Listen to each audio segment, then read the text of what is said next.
I thought I'd introduce myself with, this is a book I finished writing last year, but been trying to get someone to take an interest in it, and unsuccessfully so far. And I thought I'd introduce myself with, I was looking at the sort of a covering letter I had written to hopefully a literary agent who would say, great. And then I'm going to read the first chapter, okay. I said, Dear, I'm looking for a literary agent to help me place my latest novel, Mute. I believe this novel addresses a current interest in mental health in a different way by focusing on the realities of working in the field of psychological as well as physical medicine. I'm thinking, for example, of Adam Kay's This Is Going to Hurt. It's a fictionalised, detailed account of the psychotherapy of an electively mute 6-year-old child, Adella, which takes place in the consulting room through the verbatim reports of her therapist, Laura. These sessions are presented to a supervision group where we meet Matt, a fellow therapist, who also brings intimate accounts of his work with a troubled adult patient. The novel follows particularly Laura's involvement with Adella and the colleague Matt as the story unfolds. Laura struggles with the difficulties of working with a totally silent child, together with the confusion of her own emotional disturbance as she gets closer to Matt, who she finds increasingly attractive, with his laid-back bonhomie. Both Laura and Matt are unsettled in their own way by the contact with the two patients and have to analyse their own feelings and behaviour. But the main focus is the moving account of the development of Laura's relationship to Adella in the therapy room, where the cause of her silence is explored and understood to bring about change and eventually help her to find her voice. This is my fourth book and closest to my heart. I worked for many years as a child and adult psychotherapist, and this fictionalised account springs from this long experience with disturbed or traumatised children, which I hope gives the novel a sense of reality. For me, it's been a joy to write. So I'm going to introduce you to Adella. Chapter 1. Someone's anxious, was Laura's thought. The doorbell rang with a longer than usual reverberation. She glanced in the hall mirror as she headed for the door, running her hand through her fine streaked hair, pulling her shoulders back and dusting down the front of her navy jacket. She liked to look smart for a first meeting, but not too smart. There was always a bit of tension with a new patient, and today was a child with her mother. When she opened the door, she did not immediately see the child. What she saw was a slim young woman with plenty of dark hair pulled back in a bun, strong eyebrows over dark eyes that focused on Laura. She wore jeans and a loose strawberry pink sweater with gold loops dangling from her ears, quite striking. She smiled, but looked tense. Laura May? Yes, you must be Sally. And Adella? Adella was half hidden behind her mother's legs, but with Sally's encouragement, she peeped round and stared at Laura. The eyes were brown like her mother's, with the same long dark hair which glistened in the spring sunshine. A tress fell across her small round face, but did not disguise the fact that she looked straight at Laura, who returned her gaze with a smile. Hello, Adella. I'm Laura. Shall we go inside? She stood back to let them pass, and mother and daughter stood for a moment in the hall as Laura closed the door. Adella looked round, her eyes darting, still sticking close to her mother. Laura ushered them down a passage to her consulting room, which was in a quiet part of the house, away from possible noise from family activities. The room was bright, minimally furnished, with a dark grey chaise longue, 2 beige-coloured armchairs, a couple of wooden seats and a low, sturdy table. There was one bookcase filled with books and psychoanalytic journals, and a cupboard with doors in which Laura kept her play boxes and toys. The cupboard had a lock, and the key was kept safely in Laura's pocket. At the windows were deep pink Venetian blinds, which today were raised in order to let in some sunshine. On the table, Laura had put drawing paper, felt pens, and a plastic box, which contained some toys, her usual selection for the children of Adella's age. She knew the child was 6, although she looked younger, small for her age, and was sticking close to her mother. Laura indicated for Sally to sit down in one of the armchairs. Adella inserted herself in beside her, barely looking at the toys, keeping her eyes on either her mother or Laura. She was clearly nervous, and her mother held an arm round her as she sat. "What a nice room. Look, there are some toys, and you like drawing, don't you?" "I think you're not at all sure about being here," said Laura. "It's all very strange, maybe a bit scary. But when you feel like it, there are some things for you to do. The toys are for you, and the drawing things." The child seemed to be looking at the pens. "Perhaps we can draw something together," Laura suggested, and settled herself to kneel down by the table and pick out a felt pen. "Now, I wonder what colour I should use. Do you have a favourite colour?" Adella looked at her, and her grip on her mother's knees visibly lightened.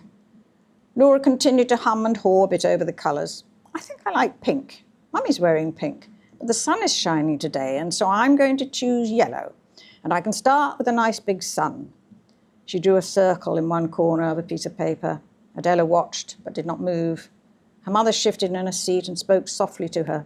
"It's okay, darling. You can have a go if you like." "Perhaps Mummy would like to draw too." Adella shook her head, and Sally laughed. "Oh, she likes to do things herself in her own way." Laura smiled and held out the tub of pens. "Well, you'd better show me, I think." Adella almost grabbed at the pot and inspected the contents intently before extracting a red pen. She took a clean sheet of paper and drew a circle. The circle turned into a face with blue eyes and marked eyelashes. In yellow, she added the hair, which Laura thought looked a bit like hers, with blonde hair curved around the face. "I think it's a picture of me," she said, and Adella nodded without smiling. "It's your way of saying hello to me." Adella screwed up the face and then nodded again, screwed up her face. "She does a lot of nodding and shaking her head," said Sally. "Yes, it's a good way to talk to someone when you don't want to use words," said Laura. "And drawing too." She went back to her drawing. "I've done the sun and I'm doing you now, like you are drawing me." She quickly outlined a figure and filled in the face with Adella's brown eyes and dark hair. "I'm going to put her in a in a green outfit like yours. I think it's your school uniform, isn't it?" Adella did not respond, but seemed to be intent on her picture of Laura, glancing up occasionally, matching the colours to what she was wearing, blue for her jacket, grey for the trousers. She went back to the face, and her hand hovered over the eyes. She held Laura's gaze for a moment and added some brown eyebrows and stared at the result. "I think you want to know what sort of person I am," said Laura. Adella glanced at Laura again and then continued with her careful filling in of the figure and seemed to be taking great pains not to colour over the edge of the outline, concentrating hard. Laura, too, continued to fill in her picture. "It's hard work, isn't it, to keep it in the lines?" This time Adella nodded but did not raise her eyes. She just continued with the colouring, and Laura paused a moment to address Mum. "So maybe you can tell me a little bit more about Adella and why we're here, because I know Adella finds it difficult to talk," and she turned back to the child.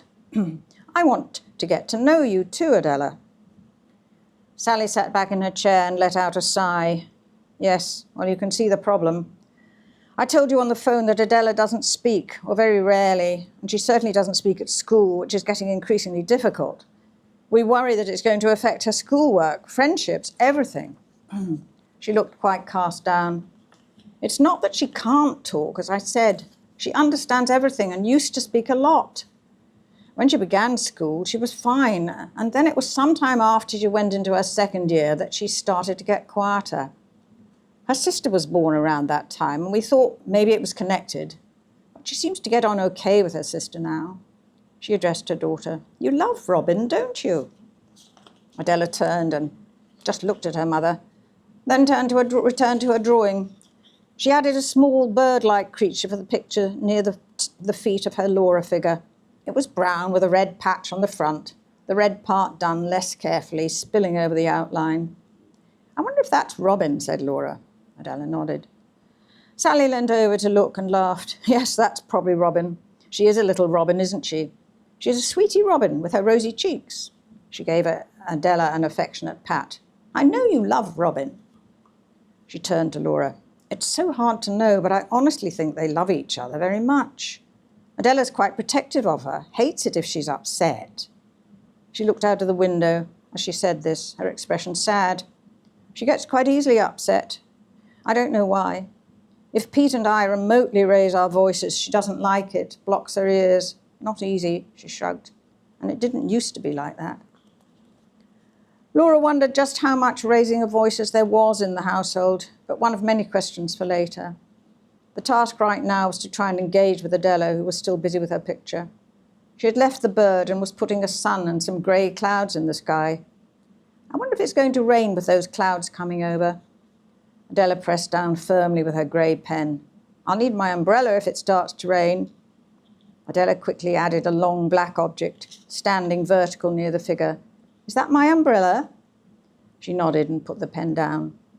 She handed the paper silently to Laura and moved herself back into the chair beside her mother.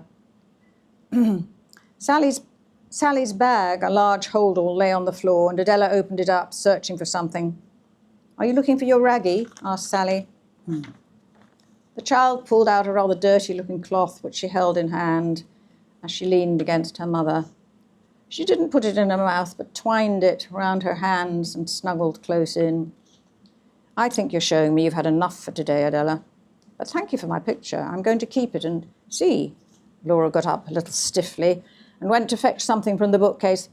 Look, I've got a folder here, and I'll put your picture in it so that when you come and see me again, we can have a look at it if you want. I'm hoping you will come again. Adella glanced at her mother. If Mummy comes too, will you come again? This time Adella nodded. They gathered up their stuff, and Adella led the way to the door. Laura paused in the hallway to address Mum. We need to have a discussion, don't we? We can talk on the phone. She took out her diary, and they fixed a time for the following morning. Laura thought Mother looked a bit less anxious as they left, and Adella nodded when Laura said she would see her soon. A cup of coffee was what she needed next, a chance to think and make some notes, to review what she already knew of this child. She breathed in deeply as she took her first sip of coffee. She checked her diary and was glad to remind herself that she had a peer supervision group meeting at the end of the week.